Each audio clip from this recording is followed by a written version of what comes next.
Hi అండి. ఇలా evening టైంలో ఇలా వేడివేడిగా చేసుకుని తినండి, చాలా టేస్టీగా ఉంటుంది. ఇప్పుడు ఒక కళాయి తీసుకుని దాంట్లో సగం వరకు ఆయిల్ అయితే వేసుకోవాలి.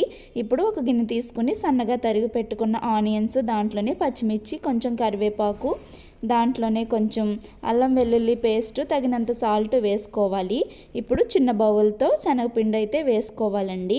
శనగపిండి వేసిన తర్వాత 2 స్పూన్ల బియ్యం పిండి అయితే వేసుకోవాలి. దాంట్లోనే కొంచెం వంట సోడా అయితే వేసుకోవాలి. చిటికెడు మాత్రమే వేసుకోండి, వేసుకోకపోయినా పర్వాలేదు. ఇలా కొంచెం కొంచెం వాటర్ వేసుకుంటూ ఈ కన్సిస్టెన్సీ వచ్చేంత వరకు బాగా కలుపుకోవాలి. ఇప్పుడు ఆయిల్ హీట్ అయిన తర్వాత ఇలా పకోడీలాగా అయితే వేసేసుకోవాలి. ఇలా అన్నీ వేసేసుకున్న తర్వాత చూడండి, ఒకసారి చిన్నగా కలుపుకుంటూ బ్రౌన్ కలర్ వచ్చేంత వరకు ఫ్రై చేసుకోవాలి. ఇలా బ్రౌన్ కలర్ వచ్చిన తర్వాత ఒక ప్లేట్లో అయితే తీసుకోవాలి. మిగిలిన పిండి కూడా ఇలా వేసేసుకోండి పకోడీలాగా. అంతేనండి, ఎంతో టేస్టీగా ఉండే ఉల్లిపాయ పకోడీ అయితే రెడీ అయిపోయింది. Please subscribe my channel. Thank you for watching.